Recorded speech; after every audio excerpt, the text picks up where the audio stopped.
जब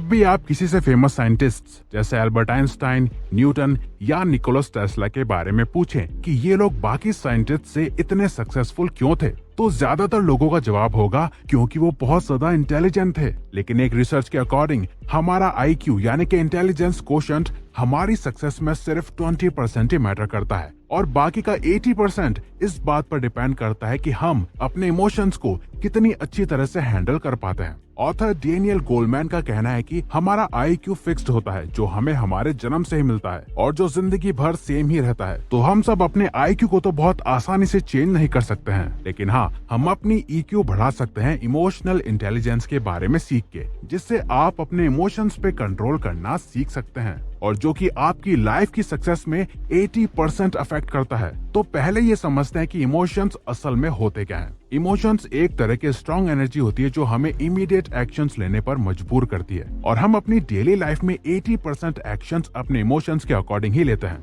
इसीलिए अपने इमोशंस का यूज करके सही डिसीजंस लेना हमारे लिए बहुत जरूरी है, जो हम आज की वीडियो में डेनियल गोलमैन द्वारा लिखी गई बुक इमोशनल इंटेलिजेंस की मदद से सीखेंगे। Number 1, self awareness. Self awareness में हमें खुद को अच्छे से जानना है, अपने इमोशंस और अपने बिहेवियर को ऑब्जर्व करना है। ये हाई इमोशनल इंटेलिजेंस डेवलप करने की तरफ सबसे पहला और इम्पोर्टेंट स्टेप है। हम किस तरह सोचते हैं, अपनी स्ट्रेंथ और वीकनेस के साथ कैसे डील करते हैं और इससे हमारे आसपास के लोगों पे क्या असर पड़ता है। हमें इन सभी बातों से अवेयर रहना चाहिए। हमारे इमोशन ज्यादा टाइम तक सेम नहीं रहते। जैसे आपने भी नोटिस किया होगा, अगर आप किसी वजह से खुश हैं, तो आपका वो मूड हमेशा सेम नहीं रहेगा। ऐसे ही अगर आप दुखी हैं, तो वो इमोशन भी कुछ टाइम में चेंज हो जाएगा। इसीलिए अपने इमोशंस को कंट्रोल करने से पहले हमें उन्हें अच्छे से ऑब्जर्व करना होगा कि हम कब कैसा फील कर रहे हैं। अगर हमें गुस्सा आ रहा है तो उसे कंट्रोल करने के लिए हमें सबसे पहले हमें ये एक्सेप्ट करना होगा कि मैं अभी गुस्से में हूँ, जिसे मुझे कंट्रोल करना है। इसे कहते हैं अपने इमोशन को लेकर सेल्फ अवेयर हो जाना। ऑथर बताते हैं कि लोग अलग अलग तरह से अपने इमोशन से डील करते हैं, जैसे कि एनगल्फ्ड। ये वो लोग होते हैं जिनका मूड हर इमोशन के साथ चेंज होता रहता है और वो अपने खुद के एक्शंस की वजह से प्रॉब्लम में आ जाते हैं और फिर हेल्पलेस फील करने लगते हैं। ये लोग अपने खुद के माइंडसेट को पहचान नहीं पाते, अपनी फीलिंग से अवेयर नहीं रह पाते कि कब किस बात पे कैसे रिएक्ट करना चाहिए। एक तरह से कह सकते हैं कि अपनी फीलिंग्स में कंफ्यूज रहते हैं। एक्सेप्टिंग, कुछ लोग अपनी फीलिंग्स और इमोशन से अवेयर हो जाते हैं और समझते हैं कि वो कैसा फील कर रहे हैं, तो वो उस फीलिंग को एक्सेप्ट कर लेते हैं। लेकिन अब चाहे वो उनके लिए कितना भी हार्मफुल हो, वो उसे आगे चल के फिर इग्नोर करते हैं और कभी चेंज करने की कोशिश नहीं करते। सेल्फ अवेयर, ये लोग अपने इमोशंस और फीलिंग से फुली अवेयर होते हैं। इन्हें पता होता है कि इन्हें कब गुस्सा आ रहा है, ये कब सैड फील कर रहे हैं और ये उसे चेंज करने का ट्राई भी करते हैं। Number 2, managing emotions. हर फीलिंग की अपनी एक इम्पोर्टेंस और वैल्यू होती है। अपने इमोशंस को मैनेज करने के लिए सबसे इम्पोर्टेंट है कि आपको पता होना चाहिए कि किस वजह से आपके इमोशंस चेंज हो रहे हैं। क्या रीजंस है जिनकी वजह से आपका माइंड डिस्टर्ब हो जाता है। सब रीजंस को अच्छे से समझने की जरूरत है। फिर उन इमोशंस को कंट्रोल करने के लिए हम पहले से खुद को रेडी कर सकते हैं। आपका गोल अपने इमोशंस को बैलेंस करना है, ना कि उन्हें अवॉइड करना। अगर आप सैड फील कर रहे हैं, आपका कोई काम करने का मन नहीं है, तो इसका मतलब ये नहीं है कि आप वेट करें कि जब आप वापस से हैप्पी फील कर रहे होंगे तब काम करेंगे, बल्कि आप अपने इमोशंस के साथ कंफर्टेबल होकर वो काम करो जो आपके लिए करना सही है।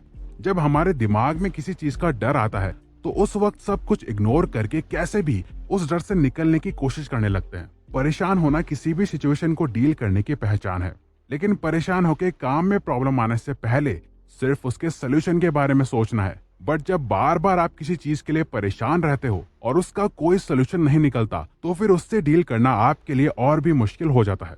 जब आप किसी चीज को लेकर परेशान रहते हो, तो सिचुएशन को कंट्रोल करना आपके हाथ में नहीं होता और उससे आपको anxiety disorder, stress, overthinking, panic attacks आने लगते हैं, जो आपकी मेंटल हेल्थ को सीवियरली अफेक्ट करता है। अगर आप अपने इमोशंस को मैनेज नहीं कर पा रहे, तो आप बार बार एक चीज के लिए वरिड यानी कि चिंतित रहोगे और ये वरी टू वरी की साइकिल चलती रहेगी।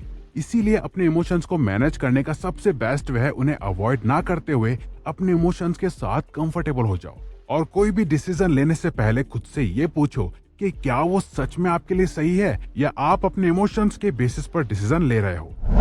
Number 3, motivate oneself. जब कोई हमसे अपना दुख या अपनी कोई प्रॉब्लम हमारे साथ शेयर करता है तो हमें उसकी बातों को ठीक से सुनकर उसको समझाना चाहिए या बेस्ट पॉसिबल एडवाइस देनी चाहिए और उसको मोटिवेट करना चाहिए। मतलब कि हमें उस इंसान की सिचुएशन उस मोमेंट पे उसके पर्सपेक्टिव से देखनी चाहिए। Delay gratification. एक रिसर्च में ये पता चला कि जो बच्चे सिर्फ 4 साल की एज में ही अपनी टेम्पटेशंस को कंट्रोल करना सीख जाते हैं, फिर वही लोग बड़े होकर सेल्फ इंडिपेंडेंट, सोशली और पर्सनली एक्टिव हो जाते हैं। ये लोग अपनी लाइफ की प्रॉब्लम्स को अच्छे से एनालाइज कर पाते हैं, अपनी लाइफ की फ्रस्ट्रेशन को ठीक से डील करना सीखते हैं। यही लोग इमोशनली स्ट्रांग होने की वजह से फिर अपनी लाइफ के चैलेंजेस को एक्सेप्ट करते हैं और स्ट्रेस या मेंटल प्रेशर में जाने से बच जाते हैं। Maintain hope and optimism. Hope आपकी लाइफ में आगे बढ़ने के लिए सबसे इंपॉर्टेंट चीज है। अगर आपके अंदर होप है तो आपकी डार्क एंड डल लाइफ भी ब्राइट हो सकती है, लेकिन उसके लिए जरूरी है कि आपको खुद पे बिलीव होना चाहिए, तभी आप अपने गोल्स को अचीव कर सकते हैं। आपने भी नोटिस किया होगा कि कुछ लोग हर सिचुएशन में होपफुल रहते हैं और यही रीजन है कि वो लोग किसी भी प्रॉब्लम का सोल्यूशन निकाल लेते हैं। वहीं दूसरी तरफ हम देखते हैं कि कुछ लोगों में अपने गोल्स को अचीव करने की एबिलिटी और चैलेंजेस को फेस करने की एनर्जी नहीं होती, क्योंकि उन्हें खुद पर यह बिलीफ नहीं होता कि वो एक्चुअल में अपने गोल को अचीव कर सकते हैं। Number 4, recognising emotions in others. जितना ज्यादा हम लोग अपने इमोशंस के बारे में अवेयर होंगे, उतने ही अच्छे से हम अपनी और दूसरों की फीलिंग्स को समझ सकते हैं। हम देखते हैं कि बहुत ही कम लोग अपने इमोशंस को वर्ड्स में एक्सप्लेन कर सकते हैं, तो वो लोग अपने gestures, body language, facial expression से इमोशंस को एक्सप्रेस करते हैं।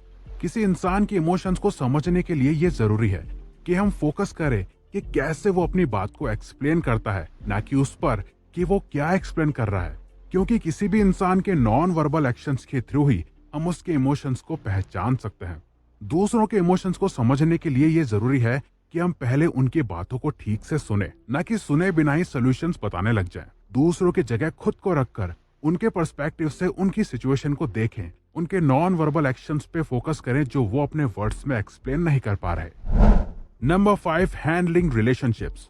किसी भी रिलेशनशिप को मेंटेन रखने के लिए जरूरी है कि आप दूसरे इंसान के इमोशंस को समझने के साथ साथ 2 और emotional skills, self management and empathy पे भी फोकस करें। इन सब सोशल एबिलिटीज की वजह से आप और लोगों के साथ भी होने वाले इमोशनल एनकाउंटर को डील कर सकते हैं और लोगों को इंस्पायर भी कर सकते हैं। जब कोई आपसे अपने इमोशंस के बारे में कुछ डिस्कस करता है तो आप उसकी सिचुएशन को उसके पर्सपेक्टिव से भी देखिए और एम्पैथी शो कीजिए कि फिर वो भी अपने इमोशंस को इजीली हैंडल कर सके। जितने ज्यादा हम सोशली लोगों से इंटरेक्ट करते हैं, उतने ही अच्छे से हमारे इमोशनल सिग्नल्स लोगों तक पहुंचते हैं। इमोशनल इंटेलिजेंस पे डिपेंड करता है कि हम कैसे अपने इमोशंस लोगों के साथ मैनेज कर रहे हैं। हम किन लोगों के साथ अच्छा फील करते हैं और किन लोगों के साथ हमारा मूड डिस्टर्ब हो जाता है। इन सब चीजों के अकॉर्डिंग ही हम अपने इमोशंस को कंट्रोल कर सकते हैं। जो लोग अपने आसपास के लोगों को समझ के उन्हें इजी या काम फील करवाते हैं, उनके इमोशंस को समझने की कोशिश करते हैं, वो सोशली काफी एक्टिव होते हैं। हमें अपनी इमोशनल नीड के टाइम ऐसे लोगों की जरूरत होती है जो हमारी सिचुएशन को समझे, और उन लोगों के सजेशंस, अंडरस्टैंडिंग हमारी इमोशनल कंडीशन को बेकार से बेहतर बना सकती है। तो अगर आपको ये वीडियो अच्छी लगी तो वीडियो को लाइक और सब्सक्राइब बटन पे क्लिक करके इस चैनल को ग्रो करने में सपोर्ट करो और बेल नोटिफिकेशन ऑन कर लीजिए ताकि आप आने वाली वीडियोस मिस ना कर पाओ। और साथ ही अगर आप चाहते हो कि हम किसी और टॉपिक या प्रॉब्लम पे वीडियो बनाएं तो प्लीज हमें कमेंट बॉक्स में बताइए। हम उस पे वीडियो बनाने की कोशिश करेंगे क्योंकि हम यहाँ आपकी हेल्प करना चाहते हैं। Thank you for watching.